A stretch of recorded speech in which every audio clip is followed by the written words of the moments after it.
In the year 2006, Bethesda released The Elder Scrolls 4, Oblivion. What's Elder Scrolls 5? Well, most of the world calls it Skyrim. Skyrim! Okay, I just set myself up for that. Yes. Yeah. But that's not what we're talking about today. Okay. You screamed that in such a way, no one even heard what you fucking said. Skyrim! How's that? There you go. Okay. That's what they call it in the South, apparently. Today is Oblivion. So, hey, I don't get your reference. Want to take a step further? Oh, no, it's just usually if you say Oblivion, people think of the video game. Oh, I think. And if you put Oblivion into Google, that's what comes up. Sci-Fi Movie Geek thinks of this. Okay. Mm-hmm. Being I've not. Oh, this is Luke. Sci-Fi Sanctuary. I've not really played the Elder Scrolls games, so I do think of this. But I've owned Skyrim and played like an hour.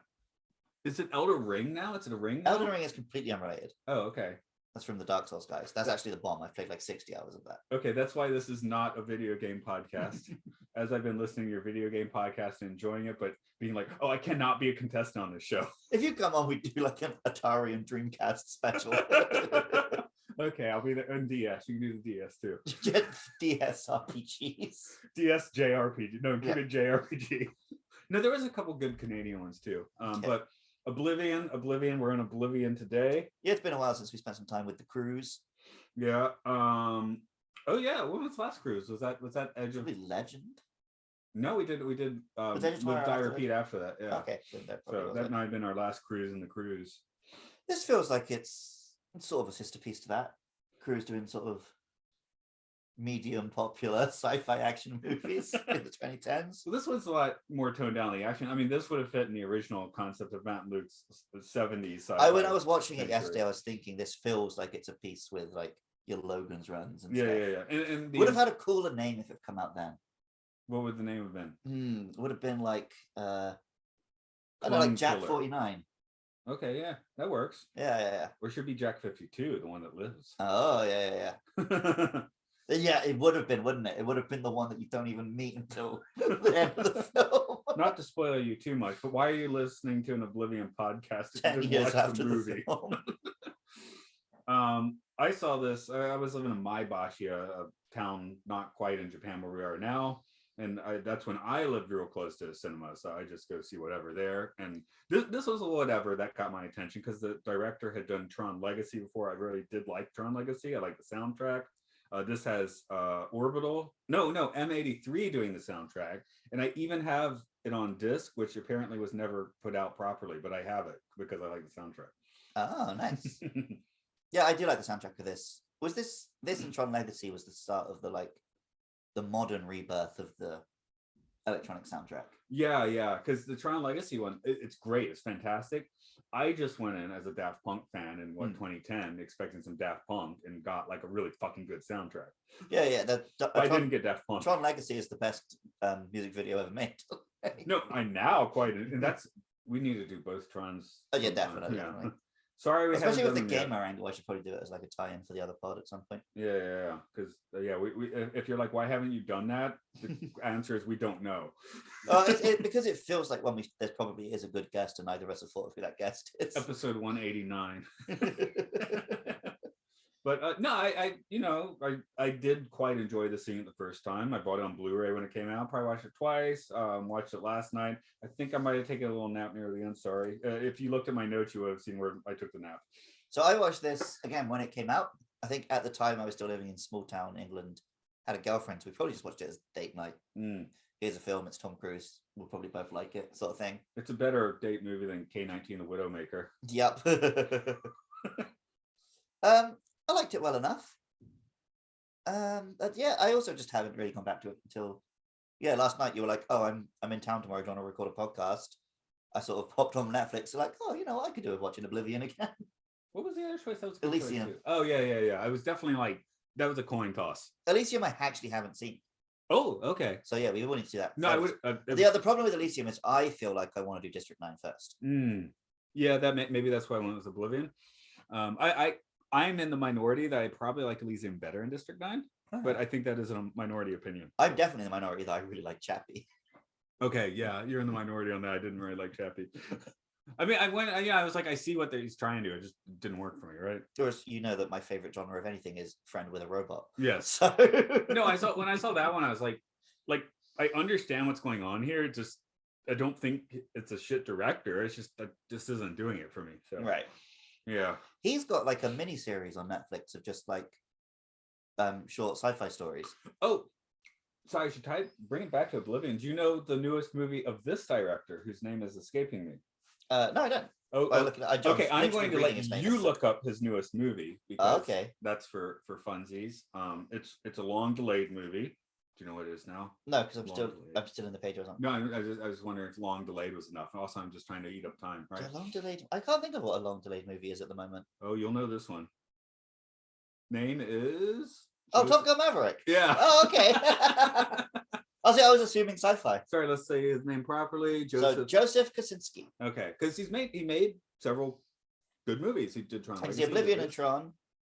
Only the Brave. Looks like a Escape from Spiderhead. Probably not out yet. Go like hell. That's definitely not out there because the picture is just a picture of Brad Pitt. Like young Brad Pitt. He hasn't done that much stuff. Apparently, he directed some Twilight Zone.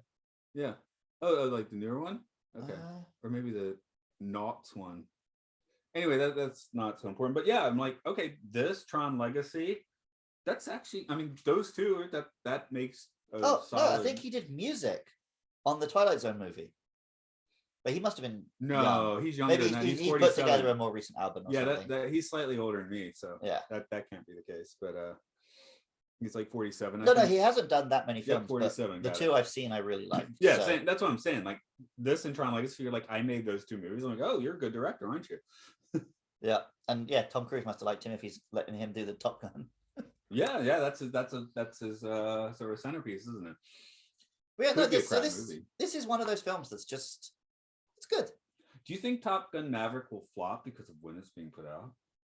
As if it's all about like fighting Russian fighter jets. I don't know. It's just maybe 2 years ago was a better call. Or maybe it'll suddenly fucking start World War III. Yeah, Top Gun Maverick. Top Gun Maverick will have the same effect as Top Gun and result in like record Navy.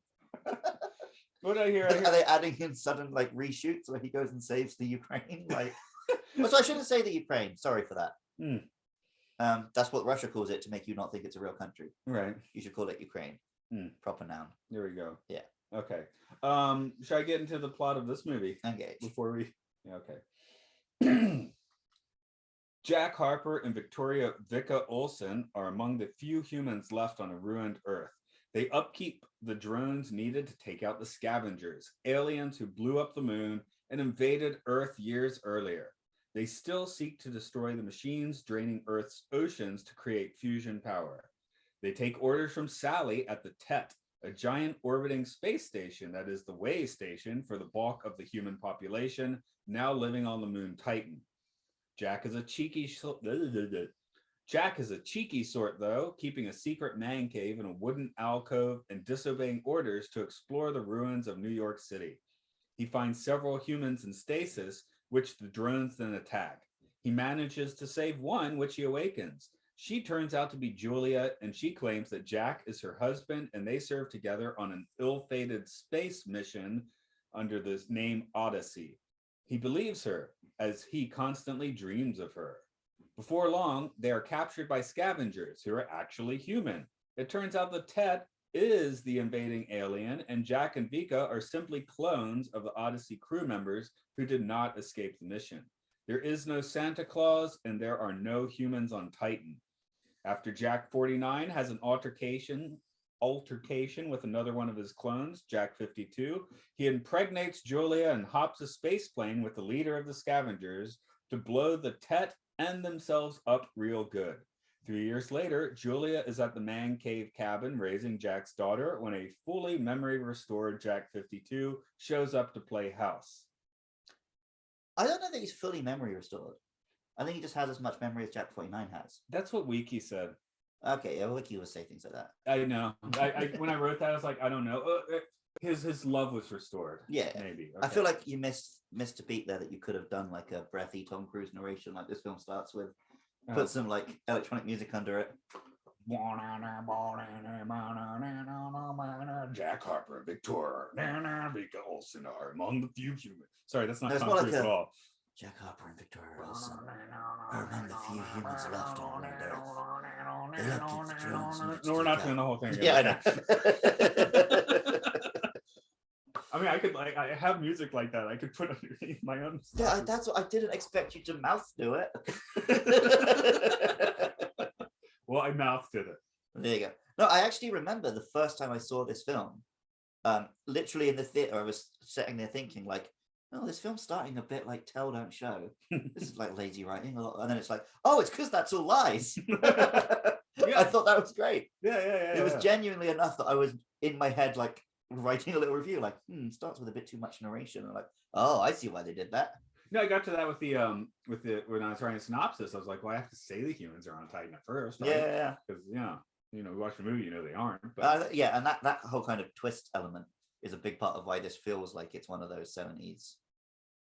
And also, like, you could do this story on a super low budget. Yeah, a small cast, mostly they just live in that one house. This could be a Twilight Zone. Like, the difference is, instead of having him fly out in a super effects spaceship, they would just sit at home mending the drones, and they would just fly out and you wouldn't see what they're up to, sort of thing. I know one of the actors usually at this point, but does that mean the effects in this are really good? Because it's like they didn't need them, so they had to make them. So here's the thing. The effects in this film are really good. This film came out just after Transformers Dark of the Moon. This was 2 years after Dark of the Moon. It stole everything from Dark of the Moon. Yeah. It stole all of the sound effects of those drones. It stole the effect of their weapons shooting people. People do not give the Transformers films enough credit for how much they invented all of the aesthetics of modern sci-fi. I was going to say, well, the Transformers stole their characters from 70s Japanese toy lines. Yeah. But yeah, like, the noises those drones make are exactly the same as the big spaceships the Decepticons use. Yeah. And that effect when they go and vaporize people is exactly the same. And we will be getting to the Dark of the Moon soon. I feel like I can say that. That we're actively getting ready for that one if anyone wants to hear that. I guess I have more design stuff to say very clearly, but let's shift to the actors for a bit. I mean, you've got Tom Cruising. Yeah, you got Morgan Freemaning. Yeah. Freemaning. You got the two ladies. Yeah, so Andrea Riseborough, or Risborough, however you pronounce it, she plays Victoria. Tom Cruise calls her Victor, which I find a weird pet name for Victoria. Especially as we now work with a Victor. I think it was Vika. No, but a couple of times he definitely puts the T in there. Okay. Yeah, Vic and Vicar kind of make sense. Yeah. But then he's like, Victor, open the door. I felt a lot more sympathy for her this time watching it. Yeah. Yeah. I guess the first time watching it, I was all like, oh, well, he clearly loves the Dream Lady. Let's get to her. So I was like, yeah, so she's not really done anything wrong. No, she's in exactly the same situation he is, and she's just not. She's not pushing boundaries. She hasn't been pushing boundaries as much, right? Yeah, well, she doesn't get to fly out in a spaceship and see the city and stuff. True. Grow flowers. So yeah, when, like, at the end, when he does break her heart, I really felt it. And then she just gets killed off right quick so that we can concentrate on the other woman. Well, she didn't have to live with a broken heart for long. Yeah. But now what I'm thinking is there's plenty more of her around Jack the planet. 52 has a living Victoria at his house and just fucked off and found Julia instead. Menage a trois. So yeah, she's feeling pretty fucking miserable. Yeah. Like, hey babe, guess what? We're clones. I don't really love you. Bye. Yeah, we missed the scene there, didn't we? Or he just left without saying anything. Well, but yeah, I guess he just never went back there. Yeah. Because Tom Cruise just left him tied up outside his spaceship. Because he comes back with the scavengers, right? Yeah. The Tom on Tom fight was pretty decent. Oh God, yes. That's like Scientology in action. Oh, I shouldn't have said that word. Oops. Hey, I'm not saying that's a bad thing in this case. Hey, we're nowhere near the start. The algorithm didn't find that. Okay. You battle with yourself. Okay, so you can really help people. It's a complete. You can just get out there and get out in people's faces and just, it's like you've got to. Yeah. So I was trying to quote his video about. You don't have the energy of a Tom Cruise going off. Sorry, I guess no one does. Yeah, that's why that video is like one of my favorite YouTube videos ever. You can't recreate that. I've seen a lot of Tom Cruise impressions. I've never quite seen a good one. Because there's just something. There is something weird about him. To be fair, I was just trying to get the language, not I the know. impression. Okay. Yeah. No, but what I was going to say is, what are the best actor fights themselves fights? Schwarzenegger has one, right? They don't really fight much, but you see a bit of Schwarzenegger in Sixth Day. Right. And then I think Genesis tries to do a bit of it. No, that doesn't count. And also it's like shitty young CGI Your battery Schwarzenegger is running versus low. modern Schwarzenegger. Yeah, it's not currently plugged in. That's okay. I've had bad sound quality on several podcasts. See, my computer doesn't give me this morning. It's just like, fuck you, I'm off. Yeah. So if I forget to do it, then I'm screwed. So But the only time we had that on this computer was when my electricity got turned off. that's right. So if you ever listen to my podcast about Kundun, that's why my audio quality isn't so good. Obviously there's the Jet Li film, The One. We should do that soon. Yeah, that's a good one. We just did Matrix though. Do we have to wait? Maybe now is the time. The Matrix listeners have hung around. Yeah. Who else fights themselves? I know it happens a lot. I know. Kirk, that's a hardcore one. Oh yeah, Kirk. The Enemy Within. That, you know what? That might be my Oh, gold standard. Superman 3. And it's Cool, not- but yeah. not. It doesn't rate with the Kirk. I think Hercules did it a bit, but that was probably terrible. Did the Matrix have? No, you never you see a bunch of Smiths, but they're all on the same side. Yeah. There's no Smith fighting the Smiths. Okay, Right. so I'm gonna go with the Enemy Within, Kirk. That's my gold standard for Shatner on Shatner action. Yeah, that might be up there. There's a lot of good video game examples. So maybe that's what I would go for. Sorry, people are banging. If anyone hears that, Yeah. we don't know why. But anyway, listeners, get in touch at MLSFS Pod on Twitter. What's your favorite mirror match from a sci-fi movie? Because I want to see it. I don't know. That shit tickles my pickle. I want to see those. Yeah, mirror match. I can live with that. A mirror match is determined a fighting game if like you both play as Ryu or whatever. Oh, okay. So Freeman, he's here. Yeah. He's fine because he's always fine. Like he's here in the way that this kind of actor is used, where it's like this character doesn't have much, but we want him to have gravitas. So we just attach this kind of actor. Back to the Wayne's World 2 thing. Yeah. Give me a real actor. Well, recently when we did Snowpiercer, right? The director even said like, yeah, this character's only in it right at the end, so we needed to just pick an actor who can just by being there does that job. I mean, because Freeman, no one argues that he's not a read the phone book guy and we're fine, you know? I can't remember how. Did his cancellation stick? No, he was I don't think accused so. of some sex stuff. Oh, okay. So even if he was found innocent, I don't want to say he was because men are always found innocent. Yeah. He's not Cosby, I know that. No, but yeah, iffy territory. Okay. But yeah, I mean, what can you say about Morgan Freeman? He turns up, he has the voice, he has a little bit of charm here and there. Are there any living people with a better narrator voice at the moment? And who didn't narrate in this movie? I like a Patrick Stewart. Yeah, but he doesn't narrate that much. No. He's more like, I want to be. And even when he does narrate, it's kind of tongue in cheek, like Ted or something. Yeah. I feel like, because I actually, this is blowing my mind now because. Wait, no, I can tell you exactly who it is. Matt Berry. Yes. I think Freeman's still like the mainstream choice though. Yeah. But no, I was thinking God, it was 10 or more years ago. I remember because the bass player from my band who I need to get on the podcast, and he's a big tech guy. He's like done like work for NASA and shit. But I remember because he sent me like this thing where Patrick Stewart was narrating this pitch for the Cloud before anyone knew what the Cloud was. Okay. So yeah. And when he showed it to me, I was like, it was actually Patrick Stewart telling me about the Cloud, right? About this thing that didn't exist yet. So and we're recording this on the Cloud now. That's pretty wild. Okay. So I got to give peace to some props for that at least. Then there was Julia is played by actually actress from Ukraine, a Ukrainian actress, Olga Kurilenko. Oh, okay. She's into something else. I was having the exact same thing. Quantum of Solace. I was about to say, I was actually going to say Casino Royale because I thought she was Vespa, but okay. But Bond was actually the correct thought. So yeah, but she's done a bunch of stuff. She does a lot of like action stuff. She's an action lady, which is pretty cool.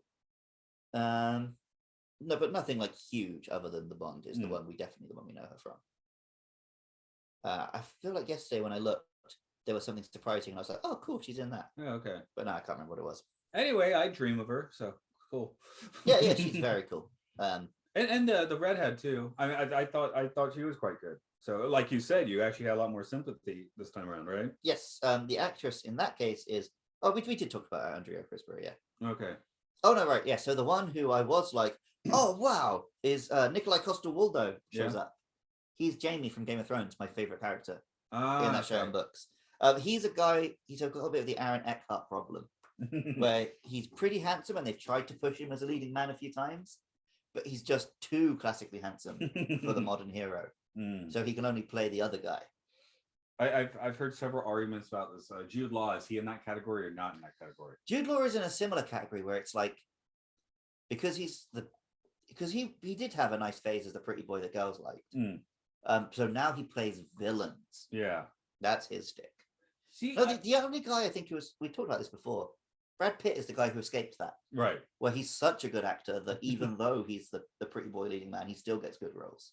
That's the weird thing about Jude Law, though, because I hear that like he's too handsome, right? And I'm like,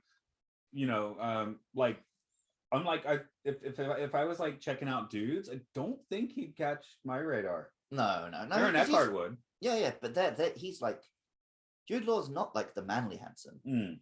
But yeah, so he did have a nice run as like rom-com romantic film guy. Yeah, and then Gattaca, another one that needs to be on our shorter list, but again, probably needs a good guess. No, I don't think Jude Law fits into this category. Yeah, okay. But yeah, he did the heartthrob and then skipped over to like villainry and character. Like he's Dumbledore, I think, in the films by She Who Must Not Be Named. Do those movies exist? No. Hey, here's one.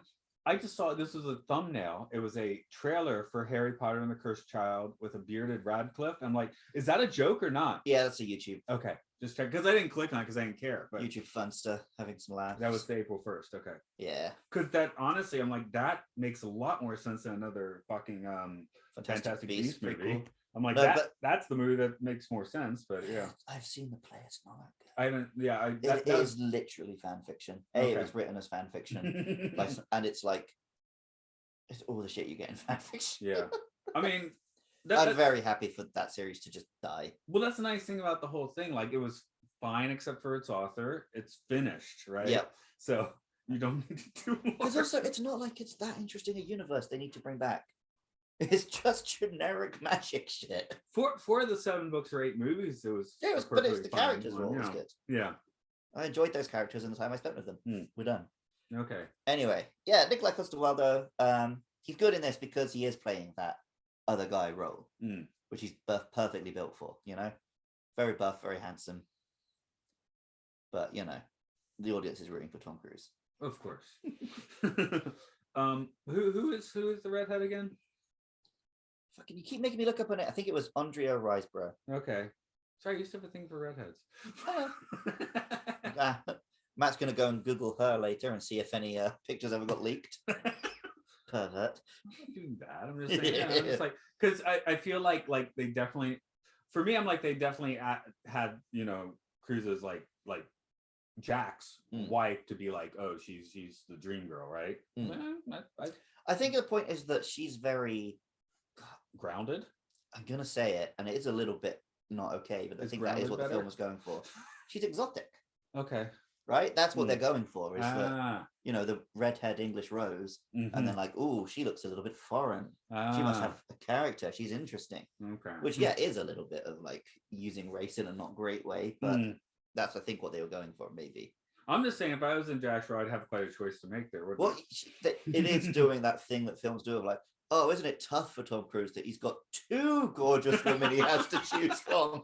What a disaster. Like you said, she's brainwashed. She does not do anything wrong. She's just been put in like a totally screwed up situation. But I guess, yeah, the point is that it's, the machine is just like, adult male, adult female, I can put them together. You know, bash my dolls together, they'll be happy. Whereas, yeah, Tom Cruise is a human being who had a wife that he loved. Yeah. Lucky they just had a set of the beautiful people there. You don't. Astronauts are all beautiful. You're right. You don't send ugly people into space. No. If you do, they come back as the Thing. I was going for Fantastic Four thing. They both work. Yeah. So I guess the only other cast member is Sally Oh, right. Who I Uh, thought was Holly Hunter and is not Holly Hunter. No, I remember thinking She's there's a couple of bits where the voice goes a bit more. Melissa Leo apparently Okay. played her. There are some scenes where she goes a bit more electronic, Mm. and they were leaning into the portal voice, which they also use in Pacific Rim.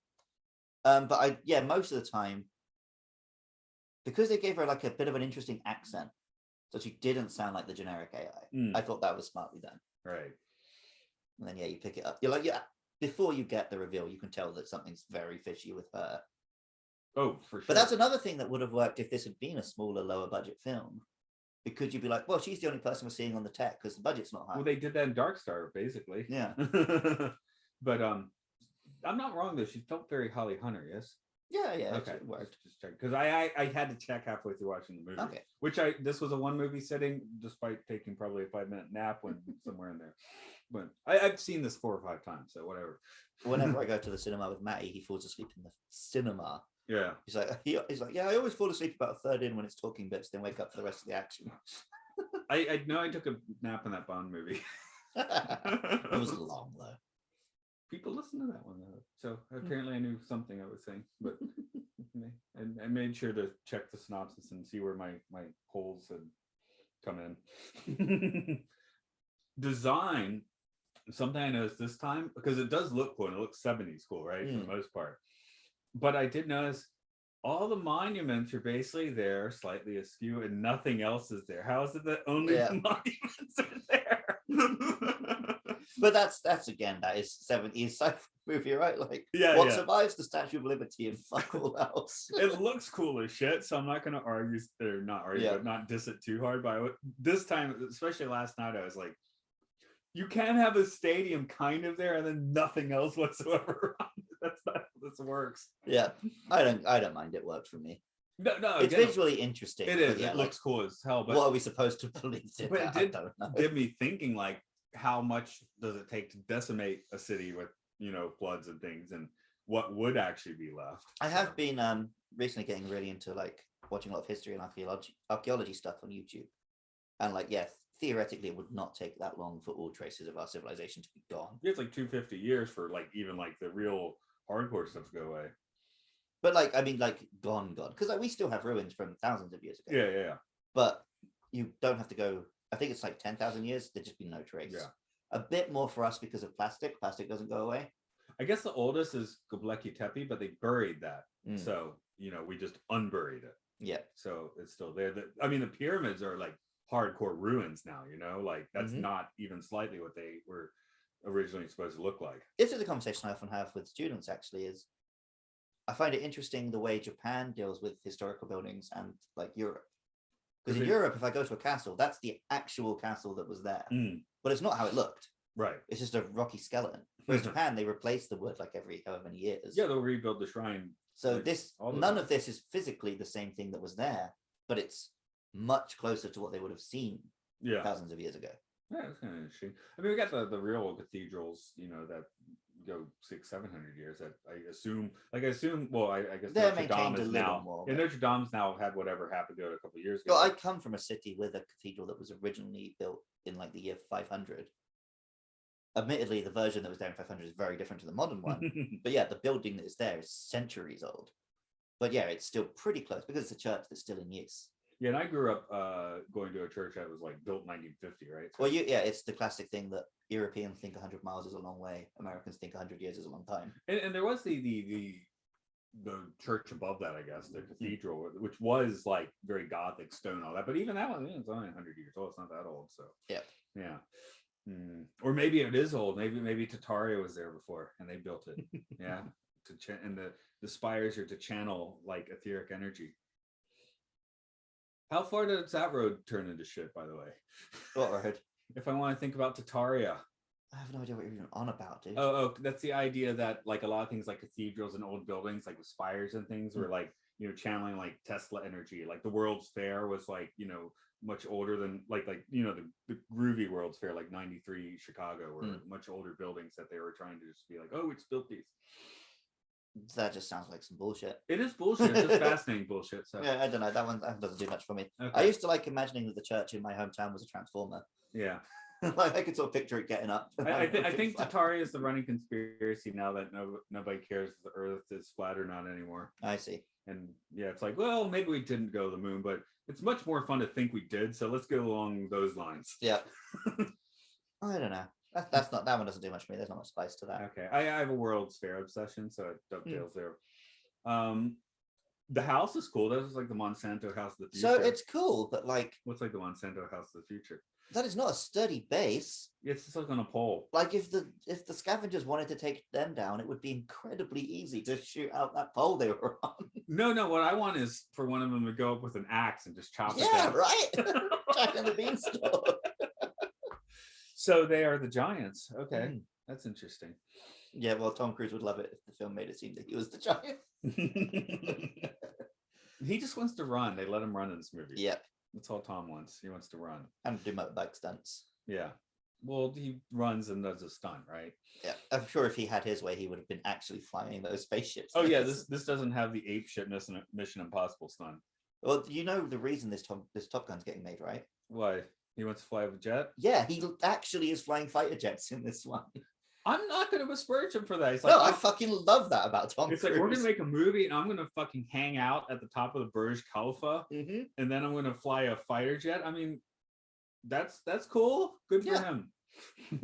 Yeah, Tom Cruise and Jackie Chan just doing real stunts. That's what it's all about. And Tom Cruise doesn't even have the skills. Yeah. He just does it. He's just got the balls. I mean, Jackie Chan put a lot of work into that shit. Yeah. I think Jackie Chan it's gone wrong a lot more times than it has with Tom. Oh yeah, he's gotten screwed up. Yeah, I don't remember hearing Tom broken like every bone in his body. I can't remember. I think it was one of his feet. I don't remember when I was reading Jackie Chan's autobiography. So I think at one point I'd broken every bone in my body except this foot. And then I was just playing with knives on set one day, juggling them, and dropped one on that foot. That's every bone now. Yeah. Okay, I've made the set. Okay, that's cool. The pool was weird. It was just that would be a terrifying pool, right? Those infinity pools do exist though. Where you just look like down. Top of skyscrapers, yeah. Because I know there's the infinity pools, but I don't remember you looking down and seeing like.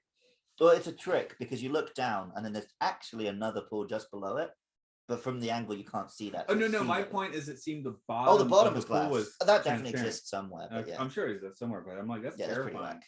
Even if you do have a beautiful naked woman telling you to come swim with you, you're gonna shit yourself or shit the pool.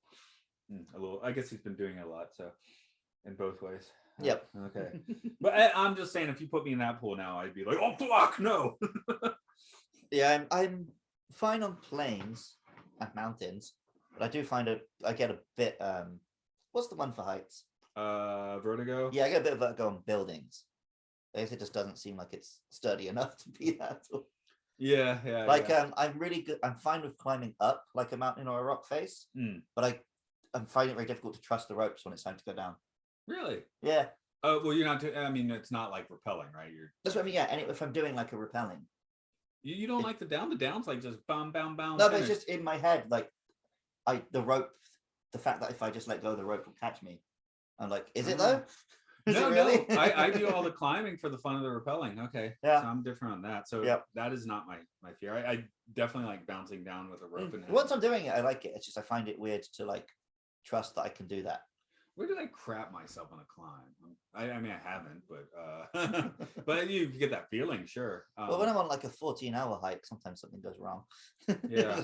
I don't treat my body well when I do that. I think I mentioned on the podcast before the time I accidentally ended up like scaling along ocean cliffs. Nice. Again, I just stopped, turned around, took a photo, which I need to have my parents send me because I keep saying it and people are like, oh, show it. Yeah, well, no one said that, but I feel like I should be able to show it. Yeah.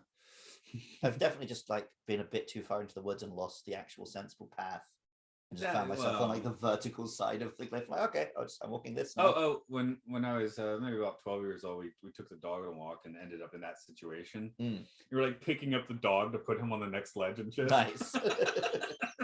Okay, lift the dog.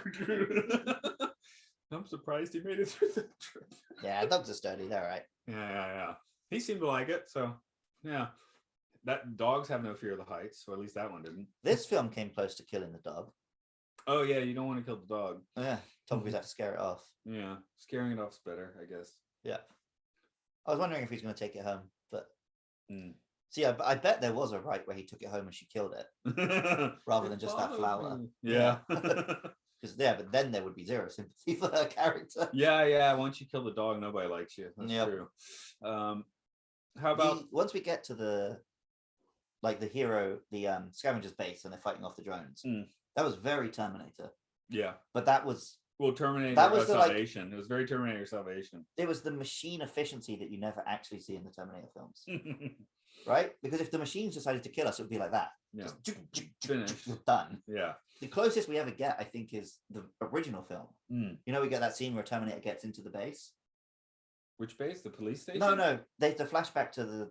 Oh yeah, future, yeah. right? Okay, yeah. And the Terminator gets into the. Instantly starts offing everyone. Yeah, and it's just. Well, the police station a little bit as well, where he's just clinically turning and executing everyone, and it's not.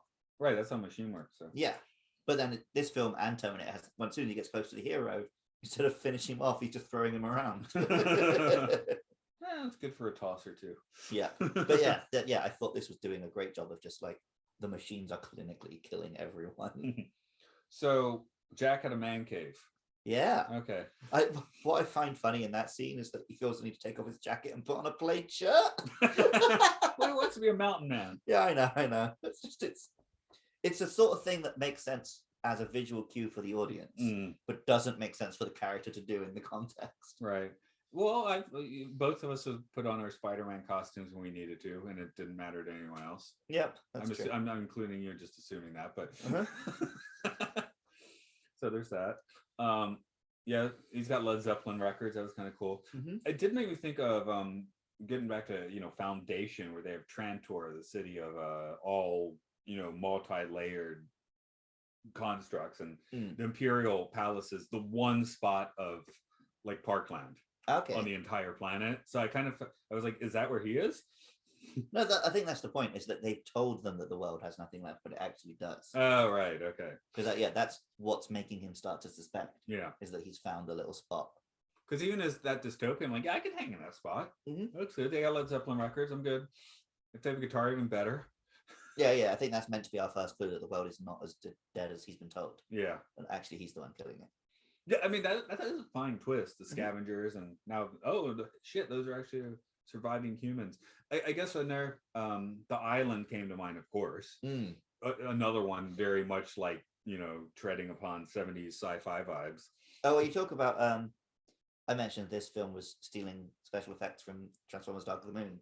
Transformers Dark of the Moon reuses a shot from the island. That's fun. There's a shot of a car getting crushed, and they've just swapped out whatever it was in the island for a transformer. Okay. Yeah, that was another movie I didn't watch last week because I had a few nights I could watch movies. Michael Bay's movie is Ambulance, and I was like, it doesn't sound interesting. See, I was, oddly for me, I was more interested in it before I found out it was a Michael Bay thing. Oh, yeah? Because the trailer was making like, this is a tense, interesting thriller. And then there's a couple of like helicopters going onto bridges and explosions. Like, this is a bit Michael Bay. And then it comes up in big letters, Michael Bay. Like, I see. This is not going to be clever or interesting or tense. Okay. It's probably going to be fun. But I never did watch Pain Again, so I don't know what happened there. It's a weird film. Okay. It's meant to be like a crime cautionary tale thing. It kind of accidentally really bigs up the true criminals it's about. It doesn't come across like it's a cautionary tale. It's like, look how fun it is to be a piece of shit. Did he make the new Bad Boys? I don't know, actually. Probably. Yeah, okay. That seems about the timing is right for him to have made that and then this. Is the timing right to talk about it? Yeah, want to talk about a Will Smith movie? We didn't bring up Gemini Man when we were talking about I haven't seen fighting yourself, neither have I. Yeah, I haven't seen it. Okay. Does he fight himself in that?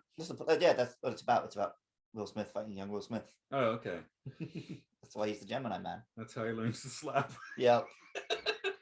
I don't know. I don't feel like I have anything interesting to add to that. I don't either. It's what's the date? April 4th. So yeah, we have to bring it up because it was just. I mean, it's the first time I've watched any part of the Oscars in my life, so I guess it did its job.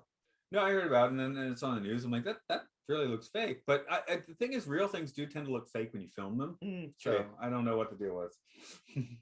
Because like if it looked super real, it's probably staged. So yeah. I don't know. Anyway, I'm like, you get pissed off, you slap a dude. That's the thing that happens. The thing that I found was just that I was on the Twitter the day after. People were talking about it like, had he beaten him within an inch of his life? Give him a slap. I know. Calm the fuck down. That was a glove slap, you know? Yeah. I mean, yeah, it's rude, but yeah, it's not like he actually harmed the dude. I think society would be a lot better if people making jokes about other people were more afraid of being slapped. What he was doing was through his slap passing the royalty of middle-aged actor transcendence to Chris Rock, maybe.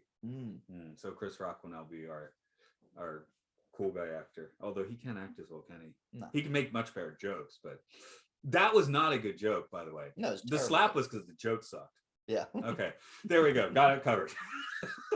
There is the Mountain Sci-Fi Sanctuary bit on the Will Smith slap. Tell a shit joke, you're gonna get slapped. Fucking, we better be careful.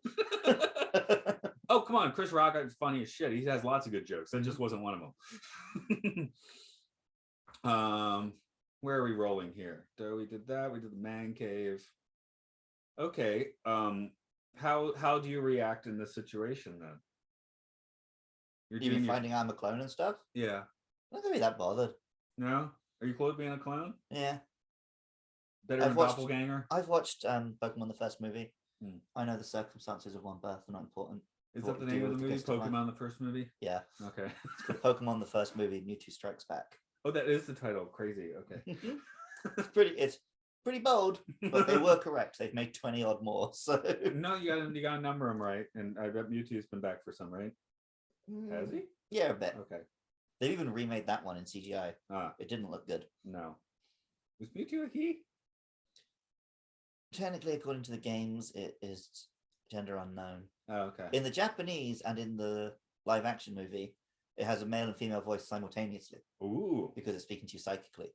Okay. But in that movie, it's just a dude's voice. Well, turned out that was a good question. Okay.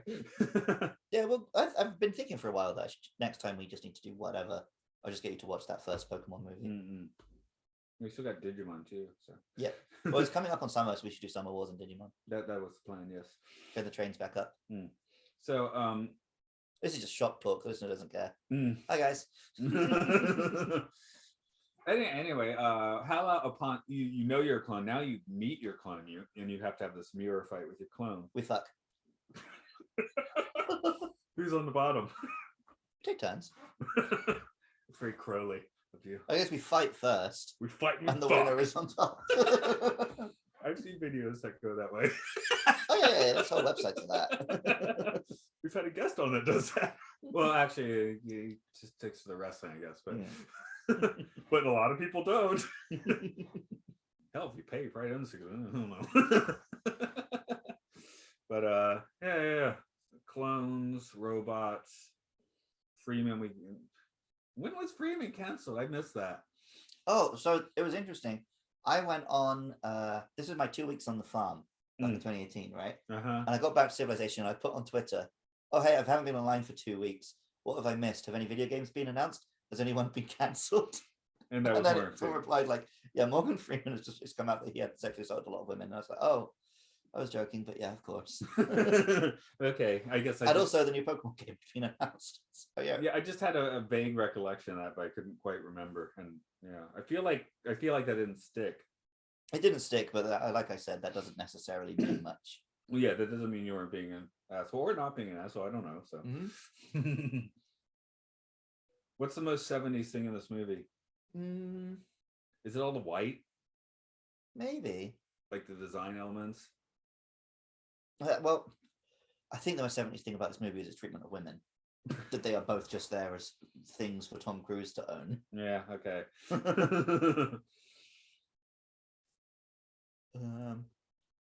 The weird fact that it's based on a comic book that didn't actually exist. Oh yeah, you went looking for it apparently? Yeah, the ending says based on a graphic novel and it's by the director. I thought, oh, that's interesting. Wow. Did a graphic novel and then made the film of it? No, I think we worked out it wasn't by the director. No, it is. It says. Oh. But then there was no graphic novel. It was just a bunch of concept art that he made to try and get this film made. So it's weird that it ended up in the credits as if it was a real graphic novel. So it's like Star Trek Discovery. Yeah, kind of. Where they took all the 70s production design work, which it is a cool ship. I'm going to give it that. Okay. Yeah. I mean, I'm glad they didn't use it back in the motion picture because it's too Star Wars. It's too different. Yeah. It's too Star Wars. Yeah. I'm not even sure how I feel about the Brave New World Enterprise. Strange New Worlds. God damn it.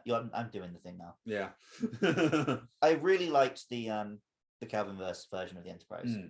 You like that more than me. Yeah, well, I just like the 60s Corvette look of it. Yeah. It looks shiny and nice. I've been looking recently at like ship diagrams. It's weird. It's like, how big is it? You know, what it's like, what kind of a building are you in when you're in a starship? You know, it's fascinating. How much space do you actually have? Because there's ones where, well, everyone in the Enterprise D could like fit in 1% of the ship, which is kind of weird, you know? It's just kind of weird how once you have a structure, like space becomes a different thing. Yeah. Because I've seen it, like, you know, like in Japan, like you said, they tear down stuff a lot, right? You know, tear down, and then there's a field there. And it's like, this seems like a really small field, but there was so much stuff here before. So It's not like like Oblivion where nothing's there. When have you moved house, and then there's the moment when you step back into a room now that it's empty. And you're like, wow, I didn't know this room didn't feel this size. Yeah. And it can go both ways. But, oh, actually, it's kind of small. Well, I mean, you've been in this room when there was fuck all in it. Yeah. It's just become furnished over the course of my living here. But yeah, we used to just have like a TV over there and freaking futon on the floor here, and we'd sit and record podcasts. It's mostly couch, I think.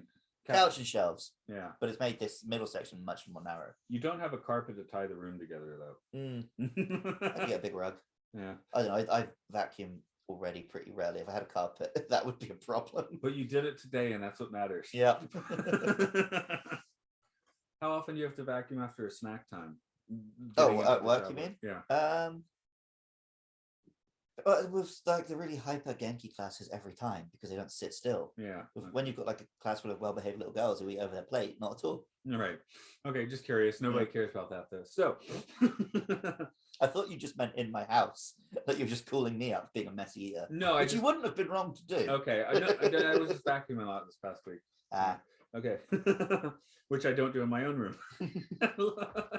So yeah, because my wife's like, I guess she secretly goes in vacuum sometimes, because then she's like, why was that glass there? Because I had water at 3 a.m. Yeah.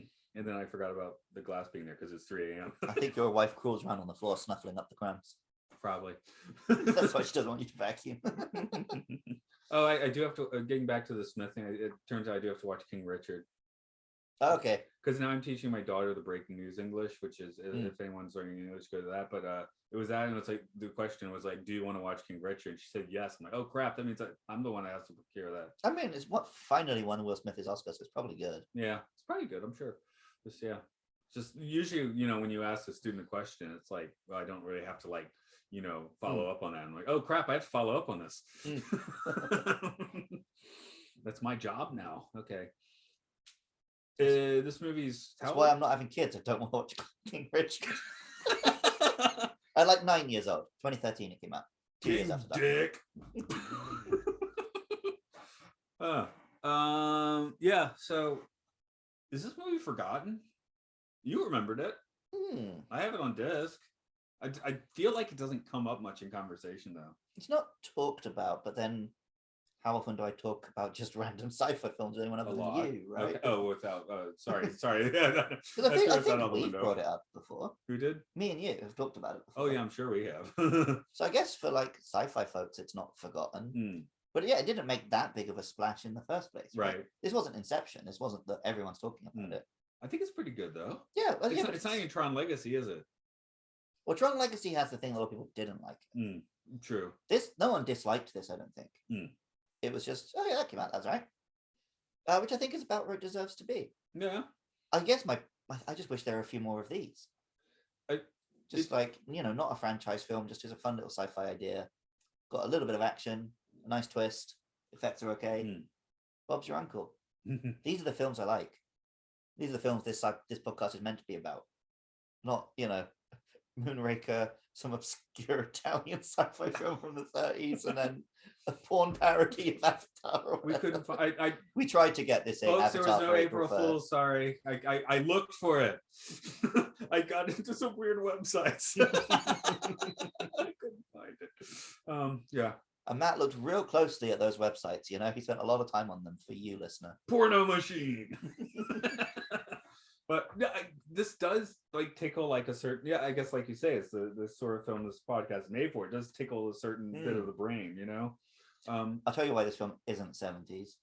Why? They didn't force in a topless scene Oh, right. of either of the girls. Oh, come on, full naked. No, Yeah. they did. She goes in the pool. Yeah, but you don't see it, right? Oh, okay. Like you would have just randomly had just like, oh, here's a nice shirtless scene for you boys. Here's some full bush for you, right? Yeah. Okay. Yeah. That's what they'd have done in the 70s. Okay, that's a difference. Yeah. And of course, Tom Cruise would have been hairier when we saw him topless. So you said Logan's Run when we first said 70s. For me, I feel like Silent Running is the one that. The reason I say Logan's Run is the when we get outside, that aesthetic is similar. Logan's Run is the earliest thing I can think of with that reclaimed by nature buildings, right? Okay. Last of Us, Kirby sort of thing. So why is Silent Running coming to my mind? Because I Because don't feel like I just have a. the one guy on his own going a bit crazy with his robots. Okay, I guess that makes sense. That's the Silent Running angle. Yeah. I think the reason I didn't think Silent Running is because, like, Jack himself is like a functional, friendly, likable guy with a girlfriend and. Oh, in Silent Running, Bruce Dern is apeshit nuts from the start. Yeah, right. Yeah, like his crew hates him. If it had been like Jack is alone in the station, right? And then when he met the scavengers, they needed his help, but they thought he was a freakazoid. That would have been more of a Silent Running thing. Right. Because yeah, Tom Cruise is never going to play that guy. No, of course. He doesn't want to be a dweebus.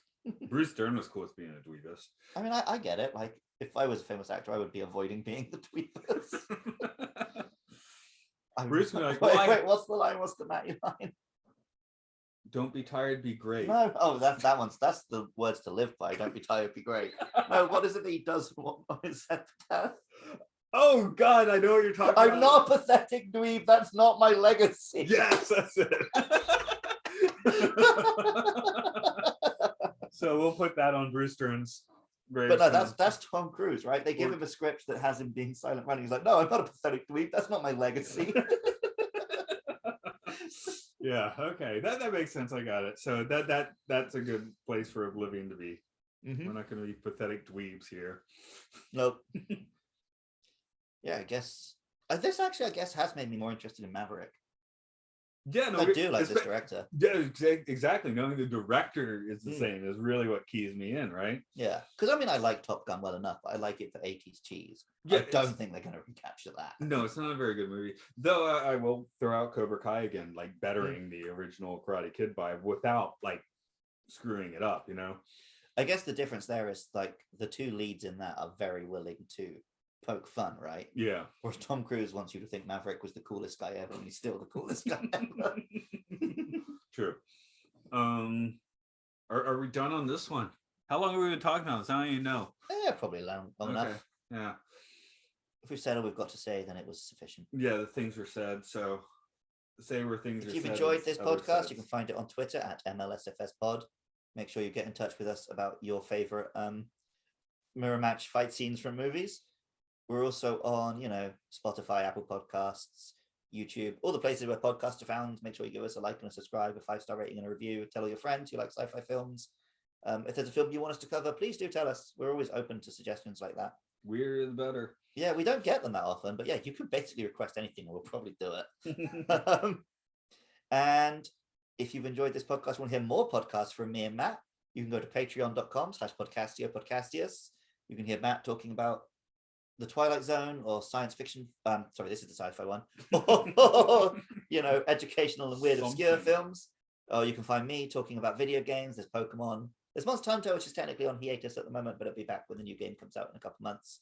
Or there's recently launched Game Show, where me and my friends do a little British panel-style comedy quiz about video games, which guests from here may or may not appear on eventually. I listened to that one. There you go. It's a fun listen.